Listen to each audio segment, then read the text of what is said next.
बिस्मिल्लाहिर्रहमानिर्रहीम। आज हम कौन सा चैप्टर करेंगे? आज जो बिलाल बोलेगा वही चैप्टर करेंगे, सही है? आज बिलाल चूज करें। We have done part A, we have completed part E and F, and अब हमारे पास 3 ऑप्शंस हैं कि हम पार्ट बी शुरू करें, सी शुरू करें या फिर डी शुरू करें। बताओ बिलाल, कौन सा दिल चाह रहा है? Part D. Part B. Hmm. Okay जी।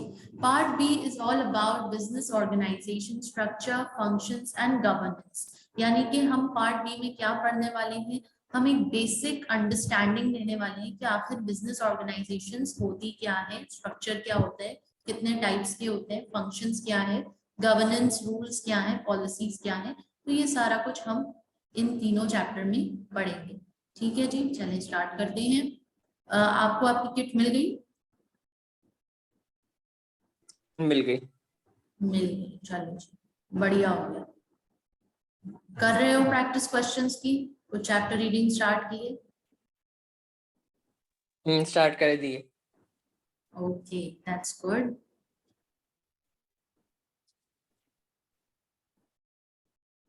रोजे कैसे जा रहे हैं? क्या रूटीन चल रही है आजकल? रोजे अच्छे जा रहे।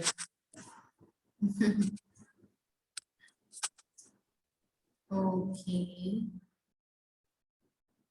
so here we go.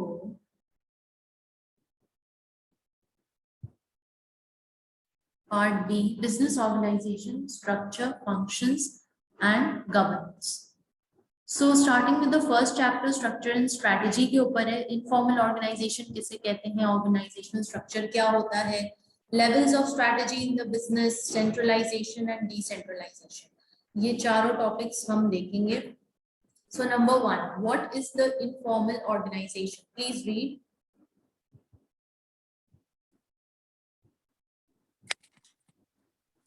An informal organization always exists alongside the formal one. It consists of social relationship, informal communication network, behavioral normals, and power influence structure, all of which may bypass formal organizational arrangement. This may be detrimental or beneficial to the organization depending how it's managed. Yes, so it's so easy. Informal organization basically क्या होती है? एक होती है formal, एक होती है informal. Formal से मुराद ये है कि भाई उसका एक प्रॉपर फॉर्मेट होगा, प्रॉपर स्ट्रक्चर होगा, पूरे बकायदा उसूल होंगे, इंटरव्यू का प्रोसेस होगा, हायरिंग का एक प्रोसेस होगा, फिर वहां पे रॉ मटेरियल्स मंगवाने का एक बकायदा से प्रोसेस होगा, फिर उसके बाद वहां पे रिपोर्टिंग चलेगी, अकाउंटिंग का एक प्रोसेस होगा। मतलब बकायदा जैसे एक फॉर्मली एक ऑर्गेनाइजेशन, एक इदारा चलना चाहिए ना, as per the rules and regulations given by the government या पॉलिसीज एंड प्रोटोकॉल्स, वो सब बहुत सारी चीजें हैं। तो that is known as formal. Informal का मतलब है कि भाई इतना ज्यादा रूल्स, प्रोसीजर्स, प्रोटोकॉल्स और ये सब नहीं होगा। इनफॉर्मल सी ऑर्गेनाइजेशन होगी। इनफॉर्मल सी ऑर्गेनाइजेशन यूजुअली आप बहुत आसानी देख सकते हो कि नॉट फॉर प्रॉफिट ऑर्गेनाइजेशन ज्यादातर इनफॉर्मल होती है। नॉट फॉर प्रॉफिट ऑर्गेनाइजेशन ये जो प्रॉफिट के लिए कमर्शियली काम नहीं करी, बल्कि सिर्फ सर्विसेज देने के लिए। अब जैसे हम एक एग्जांपल ले लेते हैं, जेडीसी। जेडीसी एक ऑर्गेनाइजेशन है, तो आपको क्या लगता है वहां इनफॉर्मल काम हो रहा होगा या फॉर्मल काम हो रहा होगा?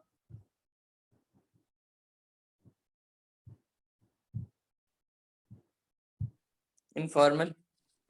नहीं, फॉर्मल कहाँ से होगा? जेडीसी आपको पता है ना? ये वो एनजीओ है। हाँ, एनजीओ है। तो वहां पे फॉर्मल काम नहीं हो रहा, वहां पे इनफॉर्मल काम है।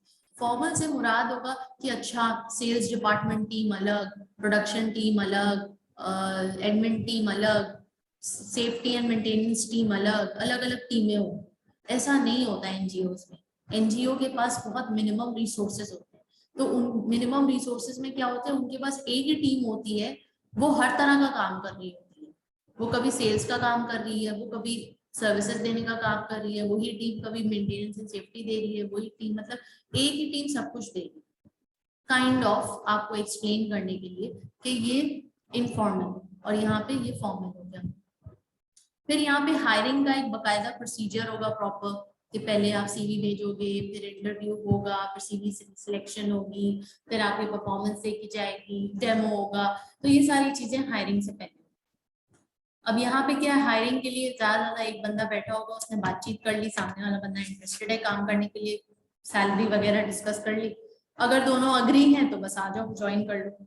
कोई सीवी देने की जरूरत नहीं है, कोई पूरा इतने बड़े प्रोसेस से गुजरने की जरूरत नहीं है कि पहले एक बंदा इंटरव्यू लेगा, फिर सीनियर लेगा, फिर उससे भी सीनियर लेगा, या पूरा पैनल बैठेगा इंटरव्यू के लिए, ऐसा कोई scene. So that is informal. यहाँ पे कुछ कुछ बातें क्लियर हो रही हैं।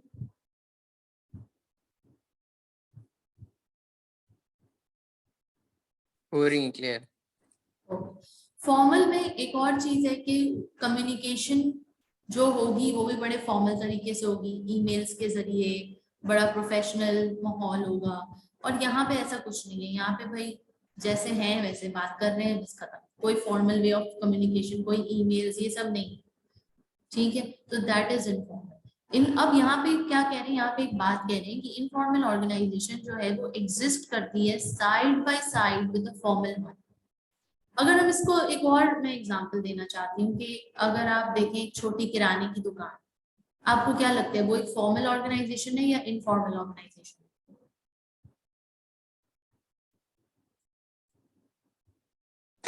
इनफॉर्मल। इनफॉर्मल। और अगर मैं बोलूँ एक सुपरमार्केट, क्या वो एक फॉर्मल ऑर्गेनाइजेशन है या इनफॉर्मल? फॉर्मल है। फॉर्मल है, बस यही डिफरेंस है, यही डिफरेंस है। ठीक है जी। अच्छा, क्या कह रहे हैं, it exist side by side the formal one. ऐसा तो नहीं हुआ ना कि जैसे ही सुपरमार्केट एग्जिस्टेंस में आई सारी छोटी दुकानें बंद हो गई, इनका कारोबार ठप हो गया, ऐसा हुआ है?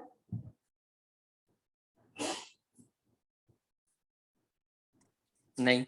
नहीं। तो साइड बाय साइड ये चलती है, जहाँ पे सुपरमार्केट्स इन हुए हैं वहां पे स्मॉल शॉप्स की आज भी उतनी ही अहमियत है और उतना ही उनका भी चलता है। ठीक है, तो that is side by side.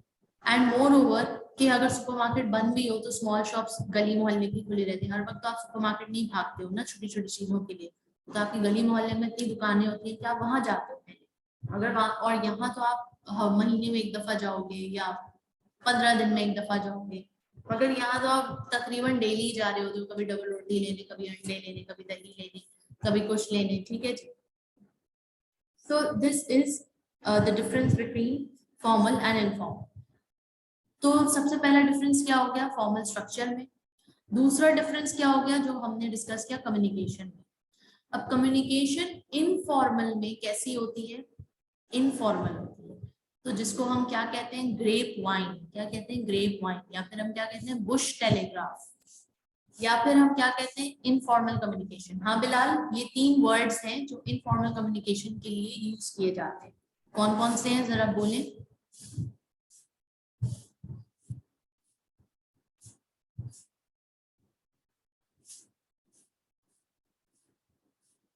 Hello.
Ji Bilal, informal communication को और कौन कौन से वर्ड्स यूज करते हैं इनफॉर्मल कम्युनिकेशन के लिए, जरा बोलिए।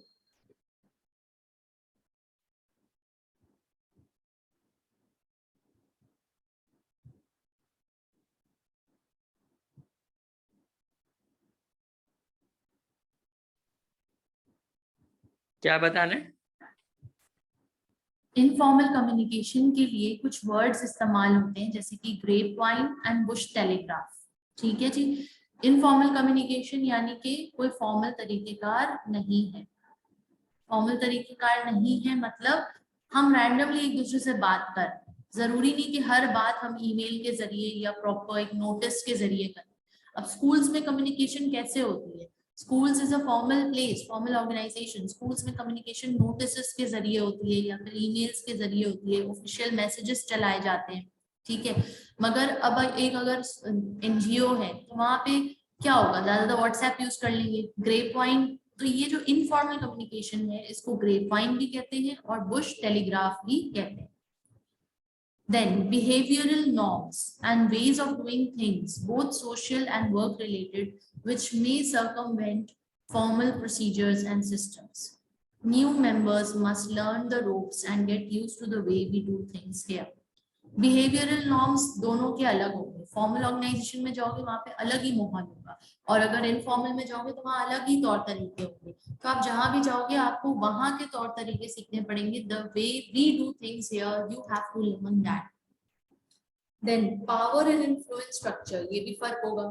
irrespective of organizational authority, informal leaders are those who are trusted and looked to for advice.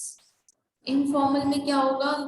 Informal में किसी को वो नहीं किया जा रहा, वो रोल्स, जॉब रोल्स नहीं दिए जा रहे, पोस्टिंग नहीं हो रही, प्रमोशन नहीं हो रही। वहां पे लीडर्स होते हैं और इनफॉर्मल लीडर्स होते हैं। ठीक है, जिनकी सब सुनते हैं, जिनको सब सुनना चाहते हैं, जिनसे सब मशवरा लेना चाहते हैं, जिनको लोग बड़ा मानते हैं। तो ये लोगों की बाय चॉइस वो लीडर बन जाते हैं। ठीक है। अच्छा जी, आगे बढ़ते हैं। बेनिफिट्स और the role of informal organisation. Benefits क्या है इनफॉर्मल ऑर्गेनाइजेशन के, जरा क्विकली गो थ्रू कीजिए। Number 1,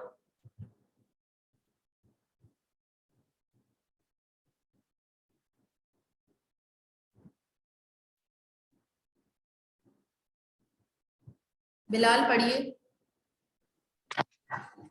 Employee commitment.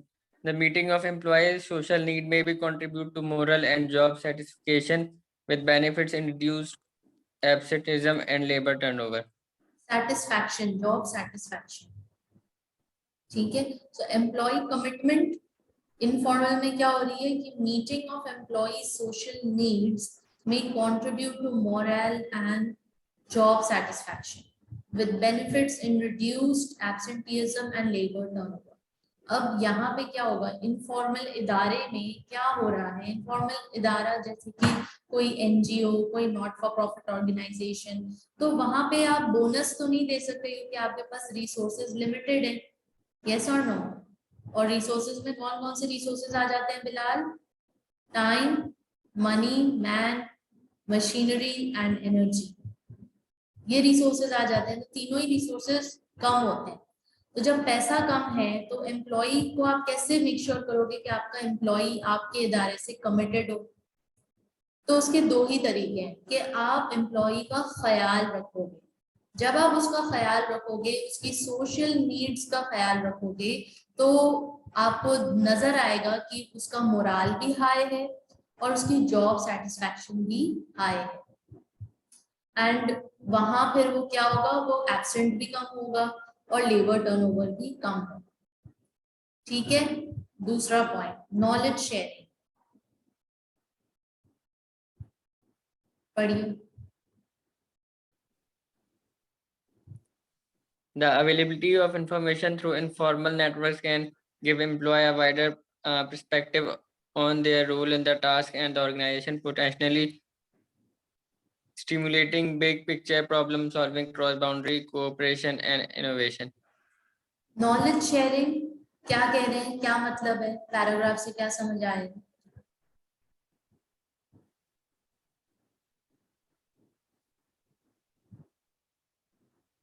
ये कह रहे हैं कि यानी अगर इनफॉर्मल जो है नेटवर्क्स होंगे, इनफॉर्मल तरीके से होगा तो जो है ज्यादा इंफॉर्मेशन गेन कर सकते हैं आसानी से, यानी कि हो सकता है काम। ओके जी, नॉलेज शेयरिंग बेसिकली क्या बता रहे हैं कि इनफॉर्मल इदारे में आप ज्यादा इंफॉर्मेशन दे सकते हो एम्प्लॉयज को। फॉर्मल इदारे में तो बड़े कॉन्फिडेंशियल मैटर्स होते हैं, है ना, बहुत सारी चीजें छुपाई जाती हैं, एम्प्लॉय को बस उतना ही बताया जाता है जितना उनको बताना जरूरी है बस। लेकिन इनफॉर्मल इदारे में क्या होता है कि दरअसल इनफॉर्मल इदारा एक फैमिली की तरह बन जाता है, ठीक है। अब इनफॉर्मल इदारा देखो, सबसे पहली बात जो है ना, बेसिक बात कि इनफॉर्मल इदारा छोटा इदारा होगा, फॉर्मल इदारा बड़ा इदारा होगा। क्योंकि जैसे ही इदारे बड़े हो जाते हैं, जैसे कि सुपरमार्केट, तो वहां पे इनफॉर्मल चल नहीं सकता मैटर, वहां पे फॉर्मल करना पड़ता है क्योंकि टीम आपकी इतनी बड़ी हो गई है। अब एक सुपरमार्केट है, उसके तकरीबन तकरीबन कम से कम 1000 एम्प्लॉइज तो होंगे। 1000 कैसे, आपके 10 तो आपके 10-20 तो आपके सेल्स पर्सन हो गए जो शेल्फ्स को सजाते हैं, रखते हैं। फिर आपके 50 लोग तो वेयरहाउस में होंगे। फिर आपके 10 लोग तो अकाउंटेंट्स होंगे। फिर आपके 5 लोग तो एडमिन में होंगे। फिर कुछ मैनेजमेंट में होंगे। फिर कुछ परचेज डिपार्टमेंट में होंगे, ठीक है। तो ये इतने सारे मिला जुलू के the bigger the organisation it has to become formal, नहीं तो वो इदारा चल नहीं पाए। और जब छोटी होता है इदारा, छोटा इदारा होता है, नॉट फॉर प्रॉफिट ऑर्गेनाइजेशन ज्यादा बड़ी नहीं होती, छोटी होती है अगर कंपेयर किया जाए तो। एनजीओ छोटी होती है तो they are informal, they are like family, ठीक है, एक फैमिली की तरह होते हैं। और जब एक फैमिली की तरह होते हैं तो फैमिली से चीजें छुपाई नहीं जाती, सबको सब पता होता है। और चूंकि इनफॉर्मल कम्युनिकेशन है तो फिर जल्दी सबको सारी चीजें पता होती हैं। तो हर बंदा अपना रोल उस फैमिली में समझ पाता है कि मेरा रोल क्या है, मेरी अहमियत क्या है, बिगर पिक्चर क्या है, ये अदारा किन किन मसाइल से गुजर रहा है, इस इदारे में किस किस तरह की कोऑपरेशन और इनोवेशन की जरूरत है। So that is the difference. Then speed,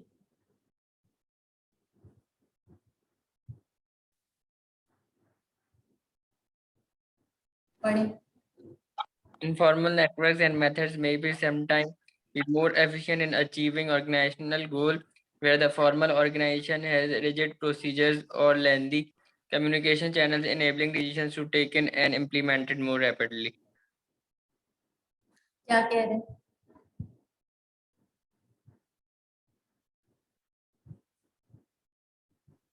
ये कह रहे हैं कि कभी कभार वो इनफॉर्मल जो नेटवर्क होते हैं वो ज्यादा एफिशिएंट होते हैं अपने गोल्स को पूरा करने के अंदर, और जो फॉर्मल ऑर्गेनाइजेशंस होते हैं उनके जो प्रोसीजर्स होते हैं मुश्किल और लंबे होते हैं। और स्पीड होती है ज्यादा इनफॉर्मल। अगर मैं इनफॉर्मली आपको कॉल करके कोई इन्फॉर्मेशन दूं, that is more speedier then कि मैं पहले एक ईमेल टाइप करूं, फिर मैं आपको सेंड करूं, फिर आपको फुर्सत मिलेगी तो आप खोल के ईमेल देखोगे, ठीक है। तो अब आप देख रहे हो कि स्पीड किसमें है। स्पीड इनफॉर्मल कम्युनिकेशन में ज्यादा है बनिस्बत फॉर्मल कम्युनिकेशन के। Then responsiveness,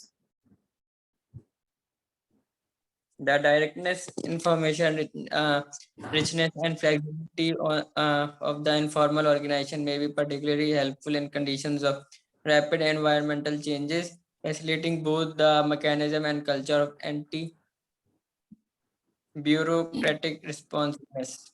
yes, anti bureaucratic responsiveness. क्या कहें, आपको क्या समझ आए?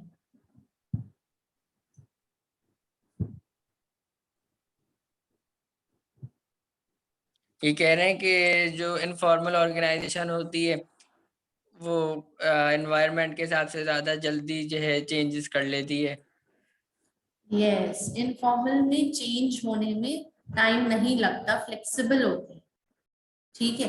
अब फॉर्मल में क्या होगा, कोविड आ गया भाई, अब क्या करें, अब बोर्ड मीटिंग होगी, तमाम डायरेक्टर्स आएंगे, उस पर डिबेट होगी, चर्चा होगा, फिर वोटिंग होगी, फिर एक फैसला सुनाया जाएगा, फिर वो फैसला बिल बन के जाएगा, फिर वो ऑफिशियली स्टैम्प होगा, साइन होगा, तब जाके उस पर रद्द अमल शुरू, ठीक है। सेम लाइक जैसे हमारी गवर्नमेंट, हमारे पार्लियामेंट्स, कि लॉज और ये सब बनाने में इतना टाइम लग रहा है, ठीक है। जहाँ पे फॉर्मल जरूरी है, क्योंकि जब बहुत ज्यादा लोग होते हैं तो फॉर्मल एक आपकी जरूरत बन जाती है।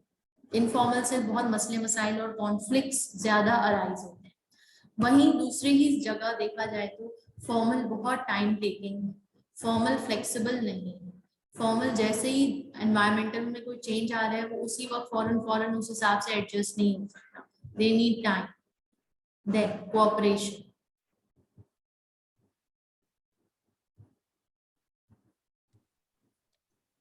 And the formation and strengthening of interpersonal networks can be facilitate working and coordination across organizational boundaries, may reduce organizational politics or utilize the positivity by mobilizing effective decisions making coalitions and bypassing communication blocks. क्या समझ आए?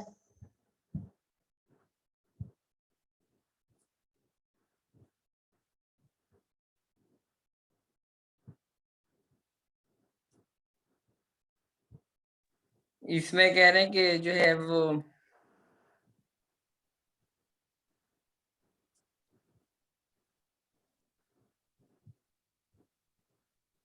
यानी कि जो informal organisations होती हैं उनके अंदर कोऑर्डिनेशन अच्छी होती है और पॉलिटिक्स और इस तरीके की चीज़ें कम हो जाती हैं, पॉजिटिविटी बढ़ जाती है, डिसीजन मेकिंग बेहतर होती है। जाहिर है जब आप एक फैमिली की तरह रह रहे हो तो आप ज्यादा कोऑपरेटिव हो एक दूसरे से। जब आप एक फॉर्मल ऑर्गेनाइजेशन में काम कर रहे हो तो आप अक्सर बिलाल आप जब जाओगे इंशाल्लाह कॉर्पोरेट सेक्टर में तो आपको यही फील आएगी कि यार बहुत कमर्शियलिज्म है, यार हर बात पे पॉलिटिक्स होती है। तो ये फर्क हो जाता है, ठीक है यार। उसके नखरे ही नहीं खत्म हो रहे। भाई मैं जॉब कर रहा हूँ, मेरी जॉब है, अगर मैं ऐसा बोल रहा हूँ तो कर लो, मगर सामने वाला कोऑपरेट ही नहीं कर रहा। तो ये आपको बहुत मिलेगा, क्योंकि टीम होती है, डिपार्टमेंट होते हैं, बहुत सारे लोग होते हैं और हर तरह के लोग होते हैं। Next, managerial problems of informal organisation. Managerial problems जिनसे एक इनफॉर्मल ऑर्गेनाइजेशन गुजरती है और वो क्या है, पढ़ें।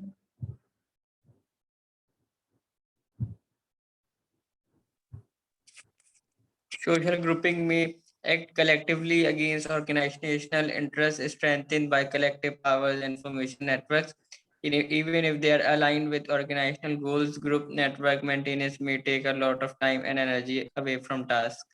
ऑलराइट, सबसे पहले क्या कह रहे हैं कि जब आप इस तरह का नॉट फॉर प्रॉफिट बना लेते हो, इनफॉर्मल स्ट्रक्चर बना लेते हो, तो सोशल ग्रुपिंग्स हो जाती है। सोशल ग्रुपिंग यानी 4 दोस्त मिल गए, ठीक है, 4 लोग दोस्त बन गए जिगरी, और ये लोग मिल गए और अब ये अपने मफाद के लिए they will go against the organisational interest. They might go, right, हो सकता है ये बहुत लालची हूँ और इसी ऑर्गेनाइजेशन को लूटना चाह रहे हूँ, तो कुछ भी कर सकते हैं। 4 लोग मिल गए ना, तो कलेक्टिवली इससे क्या होता है, ये फिर आपको आपके ऑर्गेनाइजेशन को डैमेज करता है। Next,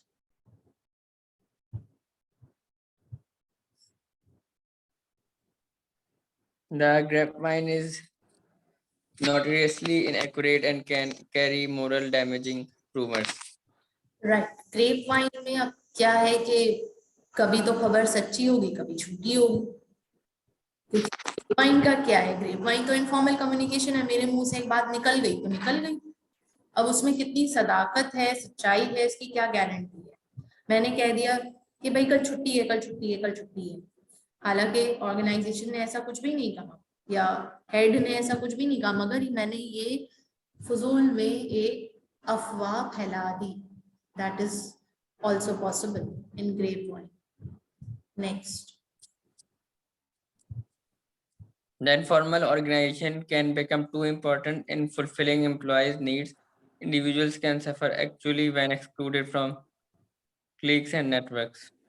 cliches and networks. Informal organization can become too important in fulfilling employees needs। मतलब जो हमने फर्स्ट पॉइंट पढ़ा इनफॉर्मल ऑर्गेनाइजेशन में कि एम्प्लॉय को आप मोटिवेटेड कैसे रख सकते हो, उनके सोशल नीड्स को पूरा करके।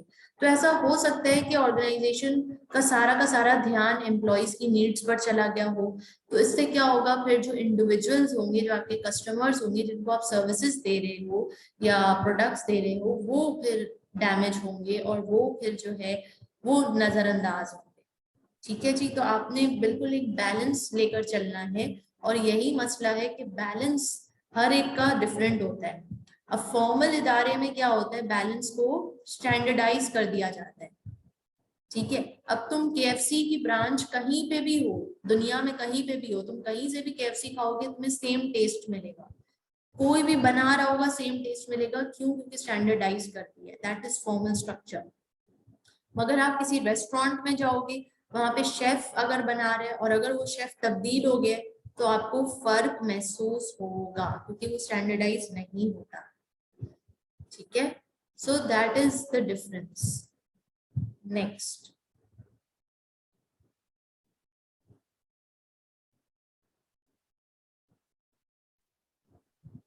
Informal work practices may cut corners, violating safety and quality assurance measures. Informal work practices क्या करते हैं? Make cut corners, violating safety, quality assurance measures. अब इनफॉर्मल में देखो नजर नहीं है, फॉर एग्जाम्पल ये हेड है और इसके 10 लोग हैं, ठीक है, 10 लोगों की टीम है।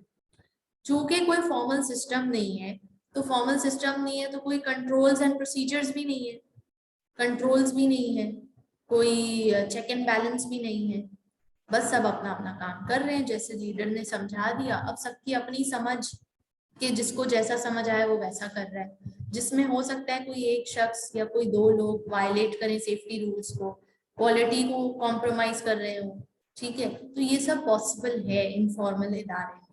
तो टू कट शॉर्ट या coming to the basic point, formal informal दोनों इदारों के कुछ प्लस हैं, कुछ माइनस हैं, कुछ प्रोज हैं और कुछ कॉन्स हैं दोनों सिस्टम के।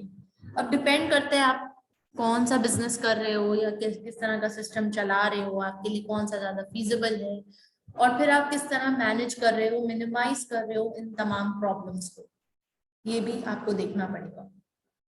So how to minimize the problems? The first one, meeting employees' needs as far as possible via the formal organization, providing information, encouragement, social interaction, so on. Harnessing the dynamics of the informal organization, for example, by using informal leaders to secure employee commitment to goals or changes. Involving managers themselves in the informal structure so that they support information sharing, breaking down of unhelpful rules, and so on. तो minimise करने के लिए इन problems को एक basic advice यही दी जा रही है कि तुम जो भी काम कर रहे हो छोटा हल्का बनाओ और ये लीडर खुद इन्वॉल्व हो इन 10 लोगों के साथ। मतलब ये 11 लोगों की जैसे क्रिकेट टीम होती है ना, वैसे ये क्रिकेट टीम हर जगह जा रही हो तो तकरीबन हर कोई एक दूसरे पे नजर रख रहा होता है। तो ये इस तरह से क्या होगा, इफेक्टिव हो जाएगा, गलतियों के चांसेस कम होंगे, लीडर बार बार करेक्ट कर देगा, इस्लाह कर देगा।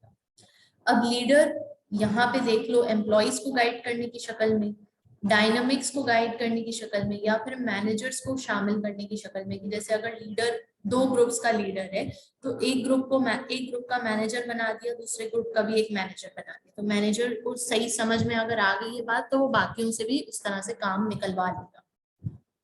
ठीक है, तो ये कुछ तरीके कार है जिससे you can minimise the problems. Group norms, group norms यानी कि नॉर्म्स किसे कहते हैं बिलाल?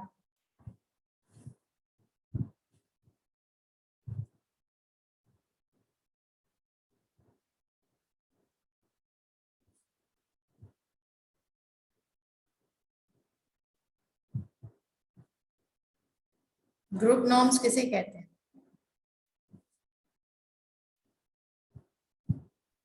ग्रुप नॉर्म्स जो है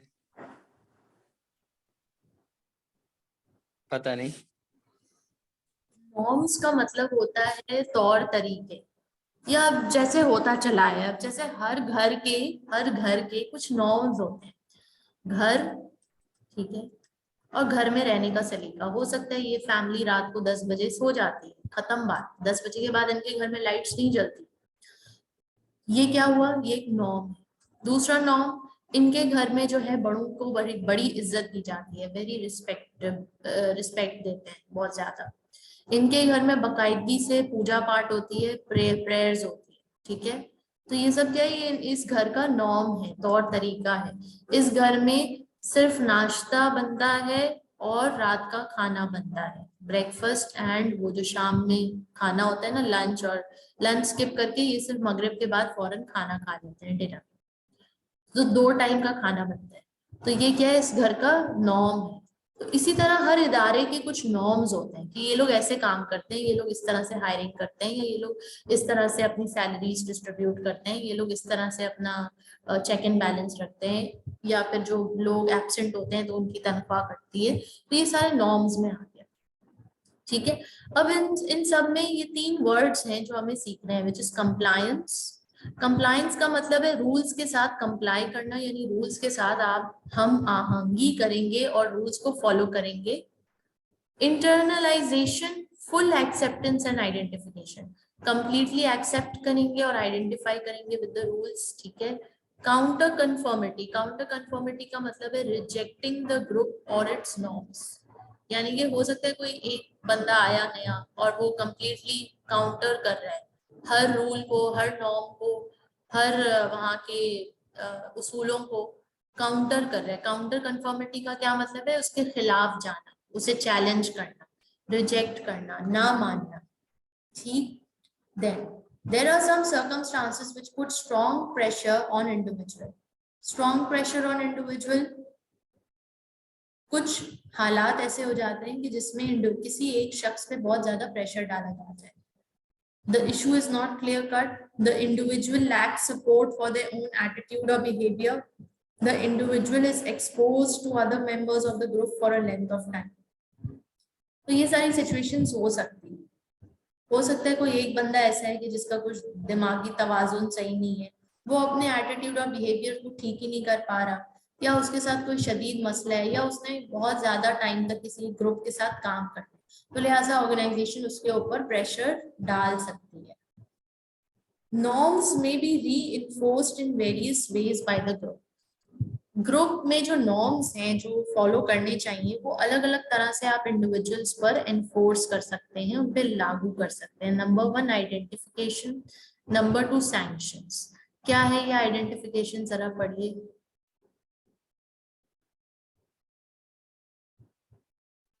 स्क्रीन ब्लैंक हुई भी है। स्क्रीन ब्लैंक हो गई है, हम्म।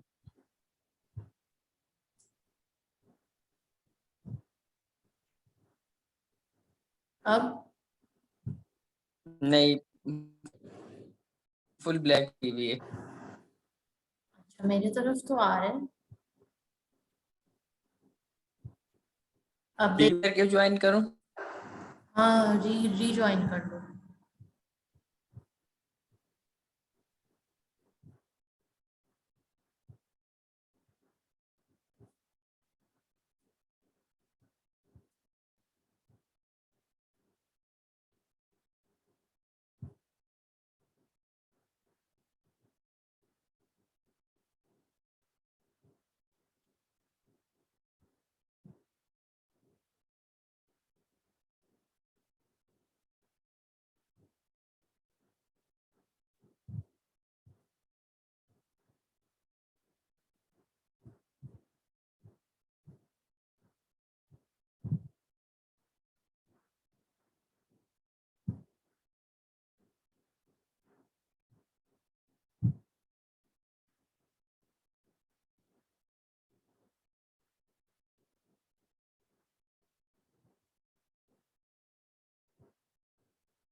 Hello, now can you see? Yes. Okay, so please read identification. The use of badges is symbols, perhaps to special modes of speech in jokes and so on, the mark of belonging, prestige, and acceptance. There may be even by initiations rites which mark the boundaries of membership. क्या कह रहे हैं?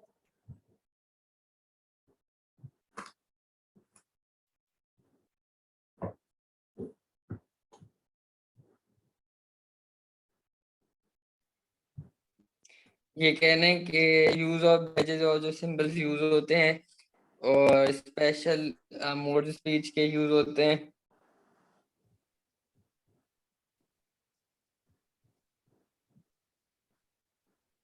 Okay, basically क्या बता रहे topic की norms को री करना है. और कैसे री करना है? ग्रुप में री करना है.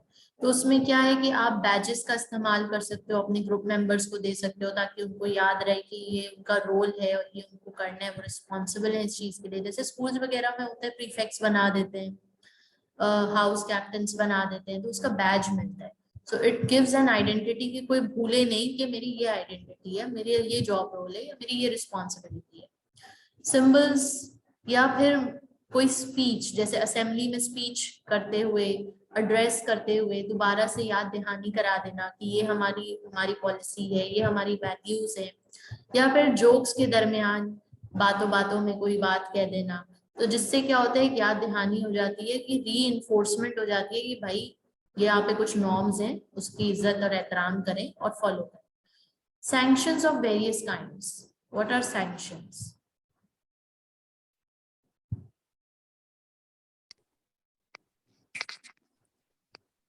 of various kinds. Deviant behavior may be dealt with the obstructing or ignoring the member concerned by ridicule or reprimand, even by physical hostility. The threat of exclusion is the final sanction. Sanction मतलब क्या? Divined behaviour, divined यानी कि जो behaviour acceptable नहीं है, it may be dealt by ostracizing or ignoring the member concerned. उस member को completely ignore कर दिया जाए, उस मेंबर को शामिल ना किया जाए, इंपॉर्टेंट ड्यूटीज ना दी जाए, या फिर उसको रिडिक्यूल किया जाए, रेप्रिमांड किया जाए। रिडिक्यूल रेप्रिमांड यानी कि स्कोल्ड, डांटा जाए, ऑफिस में बुलवा के उसे एहसास दिलाया जाए कि भैया आपने क्या हरकत की है। इवन बाय फिजिकल हॉस्टिलिटी, मतलब अब जैसे कि सैंक्शन, ये हॉस्टिलिटी का वर्ड बेसिकली किन ऑर्गेनाइजेशन के लिए, जैसे कि जेल्स वगैरह होते हैं, प्रिजन्स होते हैं, ठीक है, वहां पे फिजिकल हॉस्टिलिटी की जा सकती है। अपार्ट फ्रॉम दैट और कहीं पर भी ऐसा नहीं होता। The threat of expulsion, final sanction. Threat of expulsion कि आपको रस्टिकेट कर दिया जाएगा, सस्पेंड कर दिया जाएगा। जैसे स्कूल्स वगैरह में भी होता है, स्टूडेंट्स वगैरह हद से ज्यादा गुजर जाते हैं, बिहेव नहीं करते, 1000 दफा डांटने के बाद भी उनको कोई फर्क नहीं पड़ता। फिर एक दिन आता है कि जब लिमिट क्रॉस हो जाती है तो प्रिंसिपल ऑफिस में बुला के क्या बोलती है कि सस्पेंशन लेटर लो, अल्लाह हाफिज कर बैठो। तो ये जरूरी होता है ताकि जो बच्चे हैं, जो स्टूडेंट्स हैं, वो लॉ एंड ऑर्डर रह सके, उस इदारे का पीस मेंटेन रह सके, हारमोनियसली लोग काम कर सके वहां। अगर ऐसा ना हो तो हर कोई अपनी मन मर्जियां करता फिरे, हर कोई जंगली जानवर की तरह जो जिसका दिल चाह रहा करे, तो इससे फिर कोई सिम्त तो ना हुई ना। और ऑर्गेनाइजेशन जब भी बनती है एक मकसद के तहत बनती है, उसका कोई पर्पस होता है, उसका कोई गोल होता है, तो उसको अचीव करना। ठीक है जी। हॉथॉर्न स्टडीज, हॉथॉर्न स्टडीज क्या कह रही है, पढ़ें।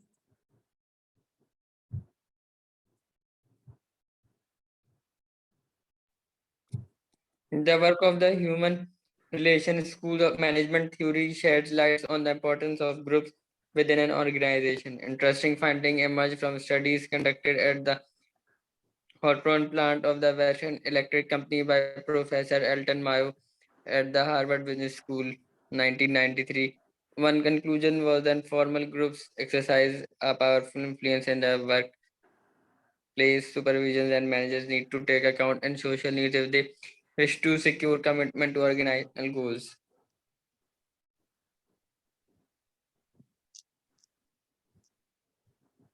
The study also showed that people tend to perform better when they believe they are being treated well and are valued.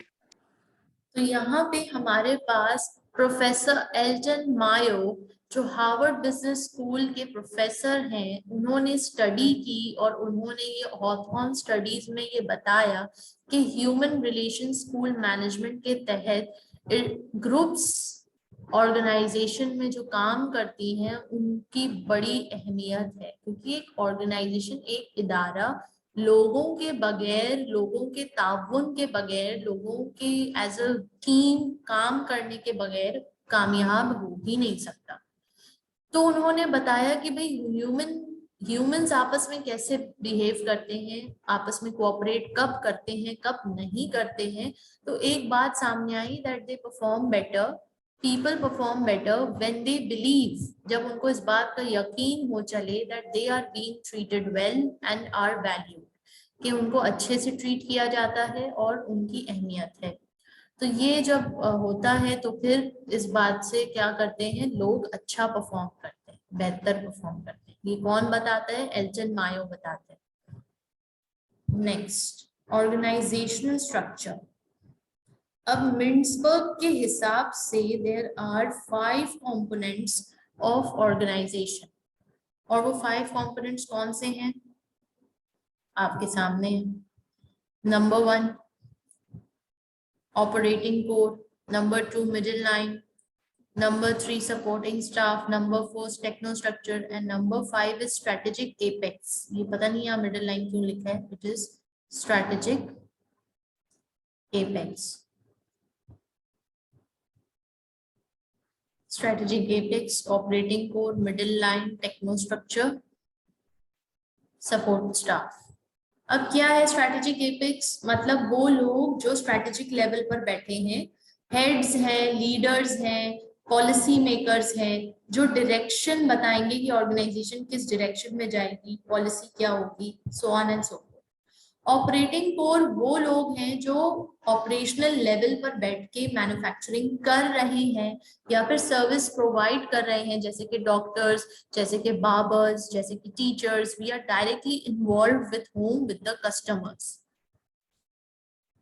जो भी कस्टमर्स के साथ डायरेक्टली इन्वॉल्व हो रहा है वो ऑपरेटिंग कोर का हिस्सा कहलाता है। मिडिल लाइन मैनेजर्स की हो गई, जो मतलब जैसे स्ट्रैटेजिक एपिक्स ने अपनी पॉलिसीज बता दी, डायरेक्शन बता दिया, तो मिडिल लाइन को समझा दिया। अब मिडिल लाइन का काम है कि वो ऑपरेटिंग कोर से काम निकलवाए और उनको समझाए और मेक श्योर करे कि भाई वो कंपनी की डायरेक्शंस और कंपनी के पॉलिसीज और कंपनी के नॉर्म्स के मुताबिक चल रही है। And then there are two secondary departments which are technostructure, जो सारी टेक्निकल चीजें टेक केयर कर रहे हैं, टेक्नोलॉजी अपग्रेडेशन हो रही है या फिर जो ऑलरेडी टेक्नोलॉजी एग्जिस्ट कर रही है उसकी मेंटेनेंस हो रही है, that is all technostructure staff. Moreover, support staff, maintenance, safety, cafeteria, counseling, so on and so forth. तो ये 5 एलिमेंट्स हैं किसी भी ऑर्गेनाइजेशन के। ठीक है बिलाल, कौन से 5 एलिमेंट्स हैं जरा बताइए।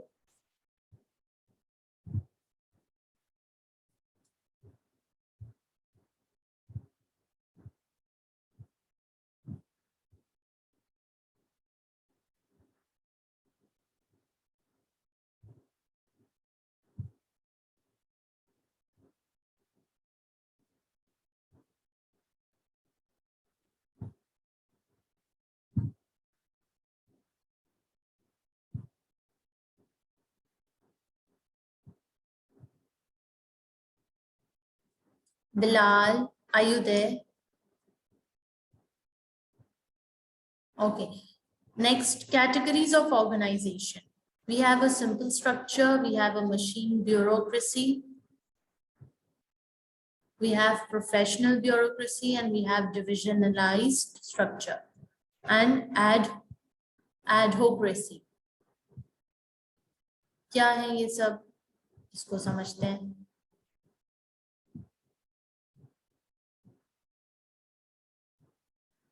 कैटेगरीज ऑफ ऑर्गेनाइजेशन, जिसमें मिन्सबर्ग बता रहे हैं कि organisation structure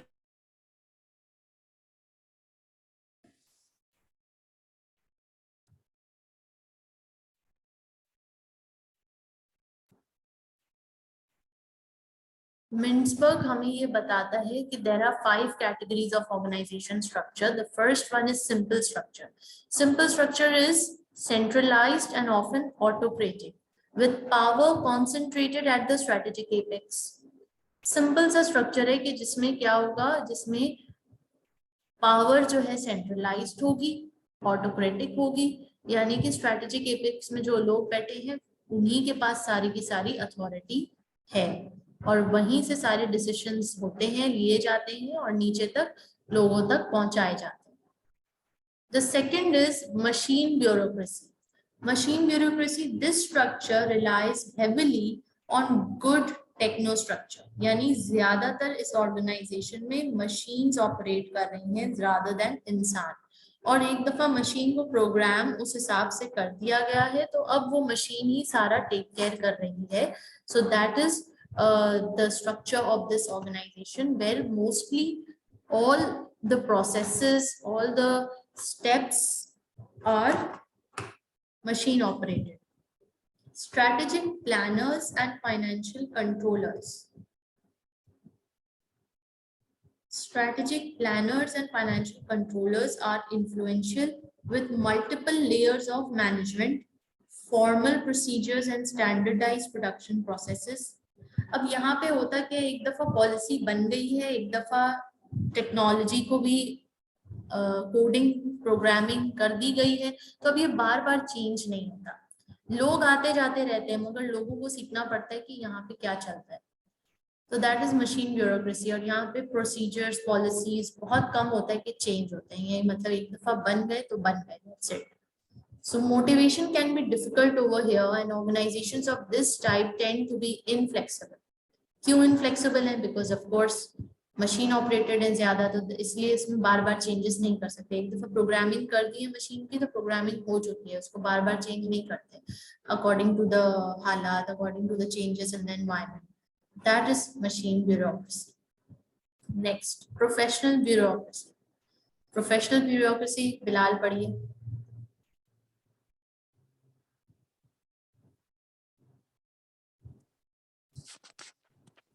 The professional bureaucracy is based on a clear lines of authority and standard practices.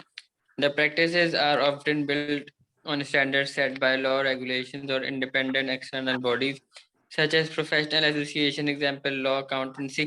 The operating core is the major coordinating influence, and people are usually well motivated. क्या कह रहे हैं?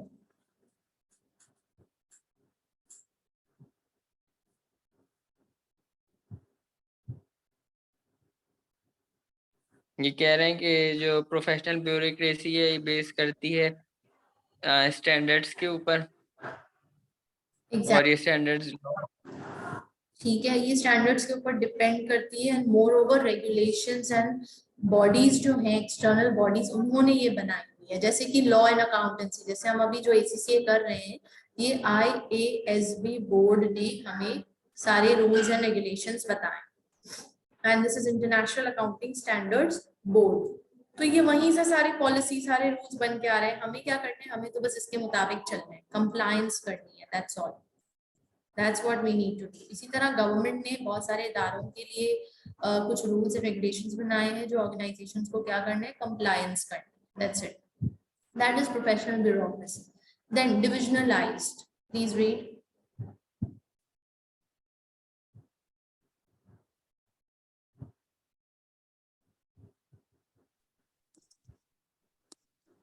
In a divisionalized structure, a small central core provides a guideline for business units that enjoy a high degree of autonomy. The middle line forms strong coordinating influence as it translates the demand of the central core into objectives of the operating core.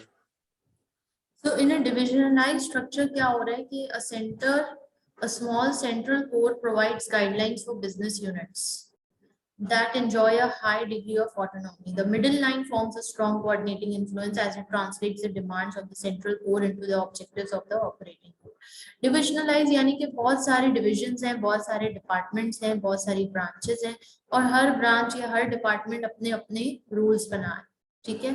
अपने अंदर काम कैसे करने हैं वैसे उसके rules बना रहे हैं, ठीक है? क्योंकि अल्टीमेटली ऑब्जेक्टिव्स तो वही फुलफिल करने हैं जो स्ट्रेटेजिक एपिक्स ने बनाए हैं, जो लीडर्स ने बनाए हैं, वो ही फॉलो करने हैं। मगर अपने इंटरनल मामला तो हम खुद देख सकते हैं ना। जैसे कि हम घर की मिसाल लेते हैं, तो घर में एक मदर अपने घर के नॉर्म्स वो खुद डिसाइड कर सकती है, उसे कोई बाहर वाला आके नहीं बताएगा। मगर हाँ, अगर फादर अगर कोई टेक केयर कर रहे हैं प्रॉपर्टी टैक्स या फिर इनकम टैक्स, तो वो फिर उसको गवर्नमेंट का रूल्स फॉलो करने पड़ेंगे। मगर अंदर घर के अंदरूनी मामला जो है, जो बजट वगैरह बनाने हैं या कुछ भी कहाँ खर्च करें, कहाँ सेविंग्स करें, तो वो सब घर वाले अपने खुद ही फैसला करते हैं। तो इसी तरह डिपार्टमेंट्स भी, डिविजन्स भी अपने खुद ही फैसला कर रहे होते हैं जो उनको अंदर कैसे काम करने, कैसे ऑब्जेक्टिव्स जो स्ट्रेटेजिक एपिक्स ने दिए हैं उनको अचीव कैसे करना है, किस तरह करेंगे, कैसे करेंगे, कब तक करेंगे, क्या तरीकेकार होगा। Next, adhocracy. What is adhocracy? पढ़िए।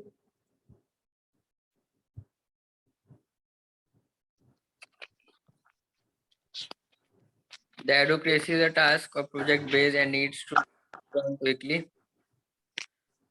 The changing demands such as rapidly evolving markets or technological innovation defined processes are less important. As a result, research and development is usually the primary driver of advocacy.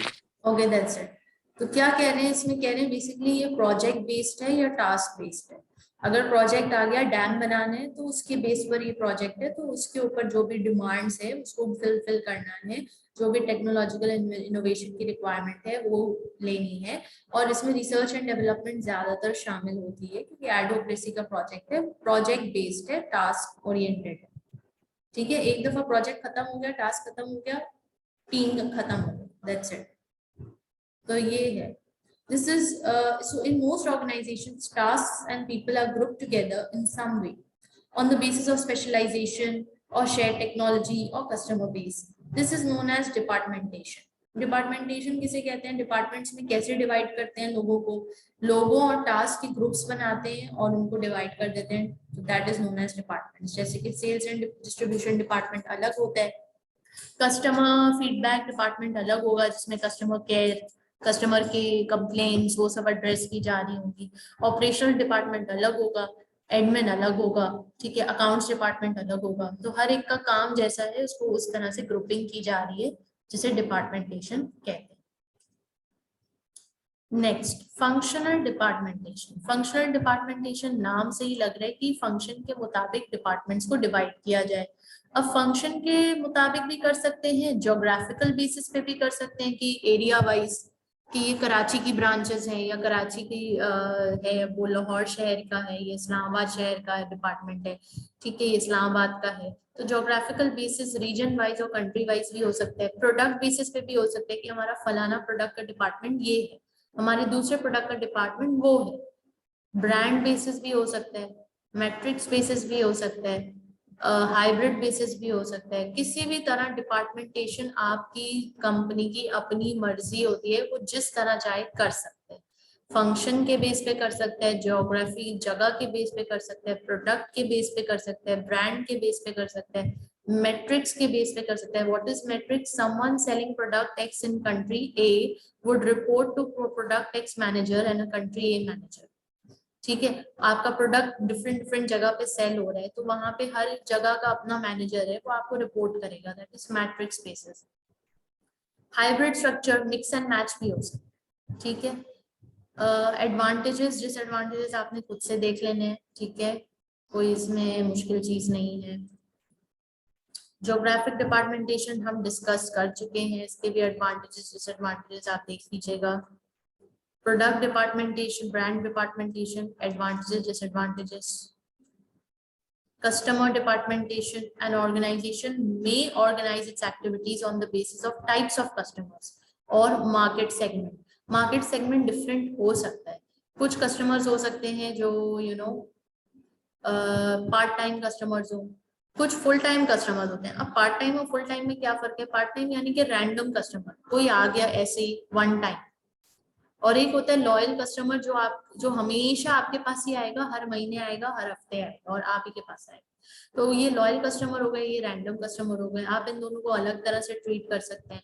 फिर कुछ हो सकते हैं cash customer जो आके आपको cash payment कर रहे हैं, कुछ क्रेडिट कस्टमर्स हो सकते हैं कि जिन्होंने आपको क्रेडिट पर पेमेंट की है। तो इस तरह भी आप डिपार्टमेंट को डिवाइड कर सकते हैं कि कैश कस्टमर्स को कौन डील कर रहा है, फला डिपार्टमेंट, क्रेडिट कस्टमर्स को कौन डील कर रहा है, दूसरा डिपार्टमेंट। ठीक है जी, आपकी अपनी मर्जी है भाई, जैसे चाहो डिपार्टमेंटेशन करो, जैसे चाहो डिविजनलाइजेशन करो। Now in a divisional structure some activities are decentralized to business units or regions. क्या मतलब है इस बात का?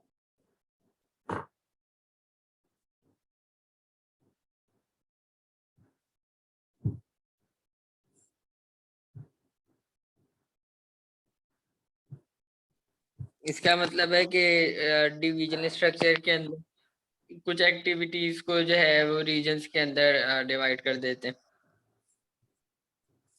डिविजनल स्ट्रक्चर का मतलब है जिसमें दो चीजें आती हैं, number one centralisation and number two decentralisation. क्या मतलब है इन दो टर्मिनोलॉजीज का?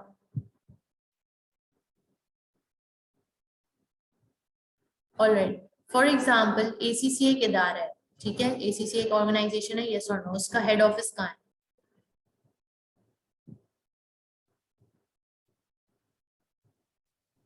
इंग्लैंड में। इंग्लैंड में, लंदन में मौजूद है, ठीक है जी। अब ये हेड ऑफिस यहाँ पे क्या बन रहा है? यहाँ पे पॉलिसीज बन रही हैं, यहाँ पे एग्जामिनेशंस के जो पेपर्स हैं, एग्जाम पेपर्स, एग्जाम क्वेश्चंस वो बन रहे हैं, यहाँ पे चेकिंग हो रही है, सब कुछ यही हो रहा है। और यहीं से ऑपरेशंस कहाँ हो रहे हैं, ऑपरेट किया जा रहा है एंटायरली ग्लोबल एसीसीए, पूरी दुनिया में एसीसीए है, पूरी दुनिया में जगह जगह बहुत सारी कंट्रीज। तो एसीसी ऑपरेट कहाँ से कर रहे हैं? अपने हेड ऑफिस से, सब जगह इंस्ट्रक्शंस दे रहे हैं। फिर एसीसी ने अपनी डिपार्टमेंटेशन या डिविजनलाइजेशन की है, जैसे पाकिस्तान का ऑफिस कहाँ पे है? इस्लामाबाद। ठीक है, there is one ACCA Pakistan which head office is in Islamabad. एक इंडिया का ACCA है, उनका हेड ऑफिस दिल्ली में है। ठीक है, एक ऑस्ट्रेलिया का है, उनका हेड ऑफिस कहाँ होगा, सिडनी या बर्लिन में। ठीक है, तो अब हर कंट्री का अपना अपना एक कंट्री ऑफिस भी है ACCA का ही। जो major policies and exam question paper and syllabus जो भी है वो सब यहीं से हो रहा है, लंदन ऑफिस से। मगर कुछ चीजें या कुछ एक्टिविटीज, कुछ फंक्शंस ACCA लंदन ने अथॉरिटी दी हुई है पाकिस्तान इस्लामाबाद हेड ऑफिस को कि भाई आप जानो, आपका काम जानो। आपको कोई फंक्शन करवाना है, इवेंट करवाना है, कोई बच्चों का कोई गेट टुगेदर करवाना है, कोई पिकनिक कराना है, कोई विजिट कराना है किसी कंपनी में, तो वो आपकी मर्जी है। हम आपको आजादी देते हैं कि आप इस डोमेन में रहकर जो जो चाहें कर सकते हैं, आपकी मर्जी। और हम आपको उसके लिए इतना बजट देंगे, for example 10K for example. तो ये अब इसकी मर्जी है कि वो इस डोमेन में रह के कैसे कैसे क्या क्या करे। ठीक है, उसमें लंदन इंटरफेयर नहीं करेगा, बस एक फ्रेमवर्क बता देगा और बजट बता देगा। तो ये होता है डिसेंट्रलाइज, कुछ एक्टिविटीज को डिसेंट्रलाइज करना, यानी कुछ अथॉरिटी आपने अपनी ब्रांचेस को, अपने डिविजन्स को अथॉरिटी देनी कुछ एक्टिविटीज की, दैट इज कॉल्ड डिसेंट्रलाइजेशन। पूरा पूरा दे दिया, दैट इज ऑल्सो डिसेंट्रलाइजेशन। आधा दिया, that is also decentralisation. Centralisation, जो चीजें उन्होंने अपने हाथ में रखी हुई है, दैट मीन्स डिसेंट्रलाइज। ठीक हो गया। एडवांटेज और डिसएडवांटेज आपने खुद से देखने हैं। हाइब्रिड स्ट्रक्चर्स किसे कहते हैं, जरा इसको पढ़ें।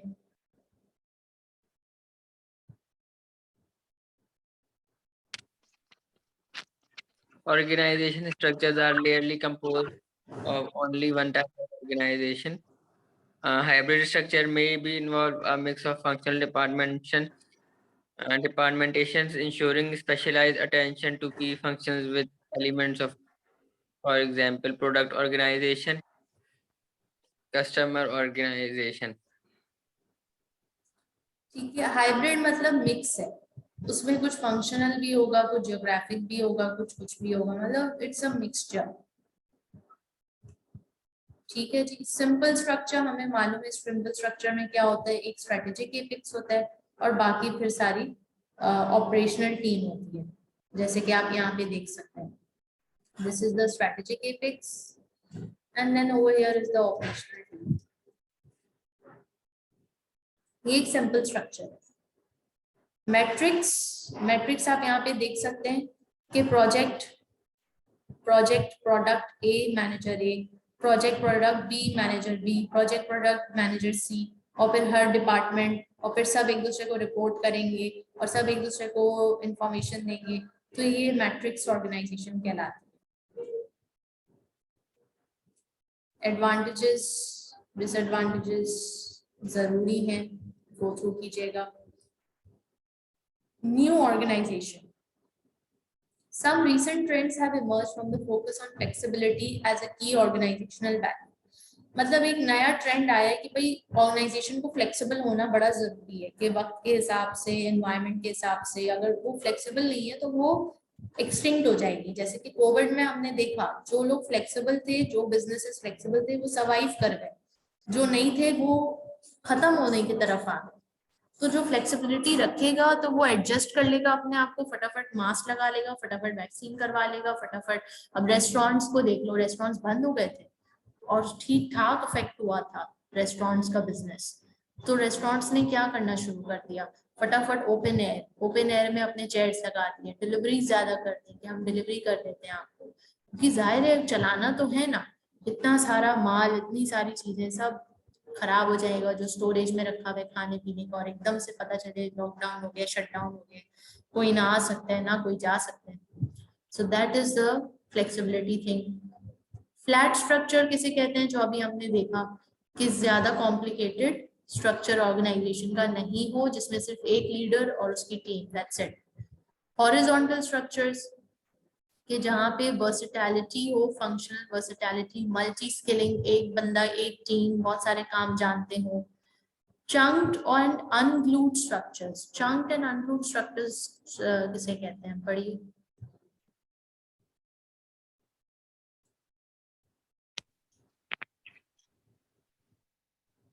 So far, this has been main team working and decentralization or empowerment, creating smaller, more flexible units within the overall structure. क्या कह रहे हैं?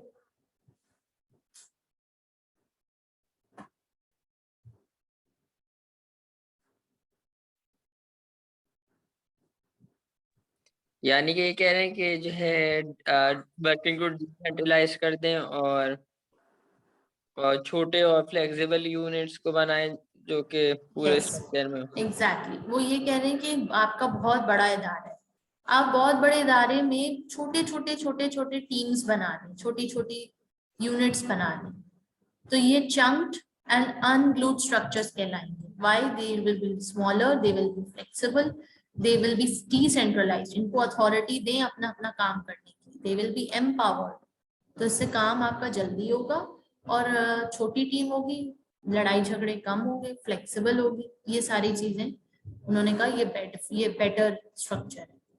आउटपुट फोकस स्ट्रक्चर, आउटपुट पे फोकस करें, टारगेट्स दें, गोल्स दें ताकि वो अचीव करें. Jobless structures, the employee becomes not a job holder but a seller of skill. यानी यहाँ पे जॉबलेस स्ट्रक्चर में क्या है कि आप किसी को जॉब नहीं दे रहे, आप पूछ रहे हो मुझे ये स्किल चाहिए, मुझे इलेक्ट्रिशियन चाहिए, किसको आता है, तो वो बंदा बोले मुझे आता है ये काम, तो उसको आपने लगा दिया, तो वो बेसिकली अपने स्किल्स सेल कर रहे हैं, जॉब नहीं कर रहा, स्किल्स सेल कर. Then virtual organisation, virtual organisation में क्या है कि आपका सब कुछ ऑनलाइन चल रहा है, जैसे कि अमेजोन, जैसे कि अलीबाबा, ठीक है. Hollow organisation, modular organisation. अब ये सब कितने सारे ऑर्गेनाइजेशंस है बिलाल, आपको ये सब हाईलाइट करना होगा, अपने पास लिखना होगा, नहीं तो आप भूल जाओगे, ठीक है. Hollow organization where people and activities are split between core and non-core competencies. All non-core processes and activities are outsourced. For example, the sports shoe and clothing manufacturer Nike outsources production to subcontractors, but the activity seen as core and key product design is retained in-house. Such organizations can then focus on their core activities, but this structure depends on being able to find reliable subcontractors.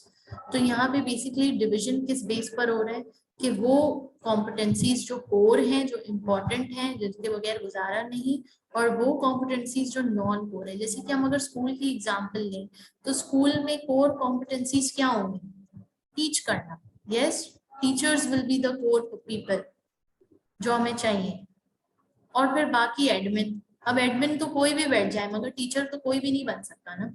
So we have to divide and we have to see कि हमें कहाँ से कौन से कैसे लोग मिल सकते हैं. And usually non core processes and activities are outsourced. Non core activities जो होती है एडमिन, आप मतलब कहीं बाहर से भी किसी को भी आप हायर कर सकते हो, कहने का मकसद ये है. लेकिन टीचर्स आपके केपेबल होने चाहिए, कॉम्पिटेंट होने चाहिए, नहीं तो आपका स्कूल चलेगा नहीं या एक अच्छा स्टैंडर्ड क्वालिटी एजुकेशन नहीं प्रोवाइड करेगा. देन मॉड्यूलर ऑर्गेनाइजेशंस, पढ़िए modular organisations. In modular organizations, different elements or components of the product or service the organization produces are outsourced to different suppliers that retain people within the organization, assemble or combine these elements to produce a final product or service. This structure enables the organization to be more flexible and responds to market needs more quickly, but also depends on the reliable supplier. क्या कह रहे हैं?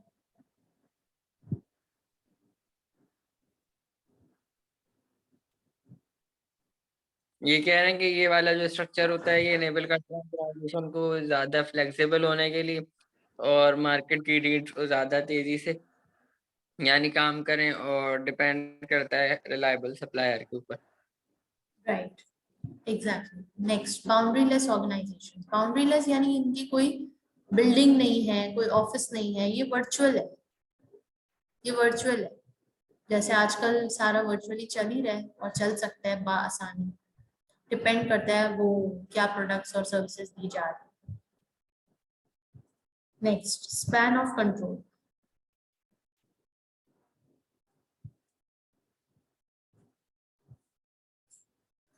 पढ़िए।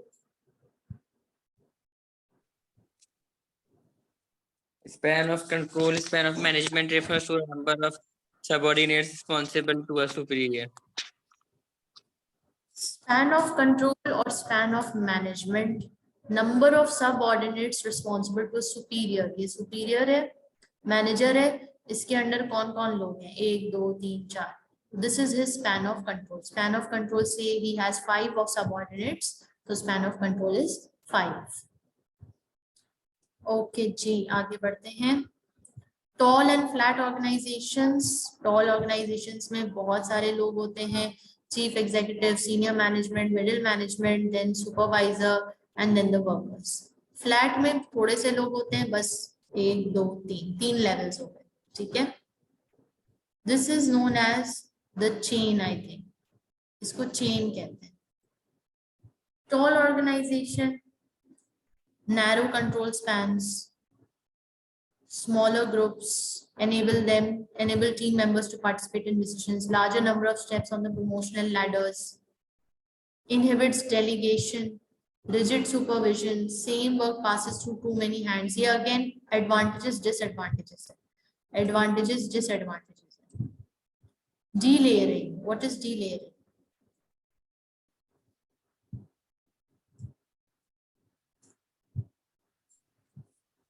Delayering is a reduction of number of management level from bottom to top. आप कम करना चाहते हैं अपनी नंबर ऑफ एम्प्लॉइज को, तो आप डीलेयर करेंगे,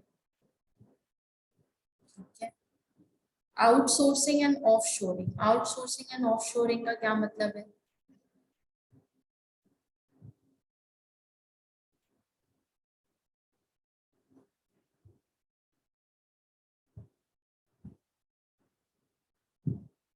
आउटसोर्सिंग का मतलब है कि आप फर्ज करें मोबाइल बनाते हैं, ठीक है।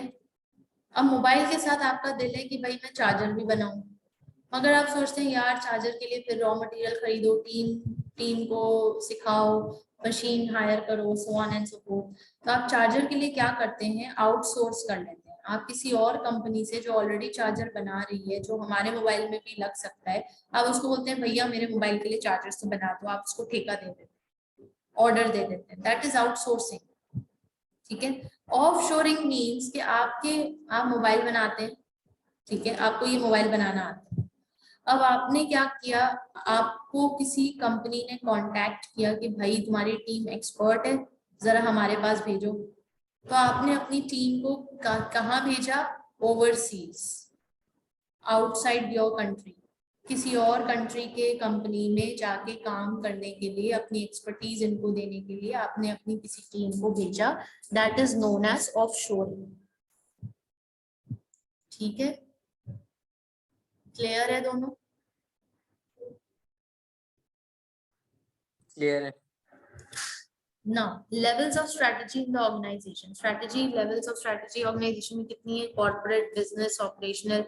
Corporate strategy, general direction of the whole organization. ये कौन कर रहा है? Strategy, apex कर रहा है। Business के क्या है? Business क्यों create हुआ है? Purpose क्या है? Operational या functional जो team काम कर रही है वो कौन लोग हैं? कितने departments हैं? तो ये सब organizational structure में आता है, ठीक है जी। अच्छा जी, अल्लाह भला करे आपका। Defining aspects of corporate strategy, corporate strategy में कौन कौन से फैक्टर्स हैं, कौन कौन सी चीजें हैं जिसका ख्याल रखा जाएगा। तो number 1, scope of activities, environment, resources, values, time scale, complexity, ये सारी चीजें इसके अंडर फॉल इन करेंगी। बिजनेस स्ट्रेटजी में क्या फॉल करेगा, that how an organisation approaches a particular product market area. Business यानी कि ओवरऑल बिजनेस मॉडल क्या होगा, वो किस तरह से अपने कस्टमर को अप्रोच करेंगे, किस मार्केट को टारगेट करेंगे, कहाँ अपना प्रोडक्ट बेचेंगे। Then functional and operational strategies, ये सब आप गो थ्रू कर लीजिएगा, ये सब we all know about this, ठीक है। एंथनीज हायरार्की, एंथनी हायरार्की क्या कहते हैं, there is a strategic management, tactical management, operational. Strategic leader, senior management, tactical, middle management, operational, operatives जो काम कर रहे हैं लोग। सेंट्रलाइजेशन, डिसेंट्रलाइजेशन, हम इसको समझ चुके हैं, आपने इसकी डेफिनेशन को गो थ्रू करना है, इसके आपने एडवांटेजेस डिसएडवांटेजेस करने हैं, ठीक है जी। बाकी हम ओवरऑल डिस्कस कर चुके हैं। यहाँ पे हमारा चैप्टर कंप्लीट होता है अल्हम्दुलिल्लाह। Any questions, any queries still here? No. Okay, ठीक है जी। फिलहाल और बताएं, तरावी पढ़ रहे हैं?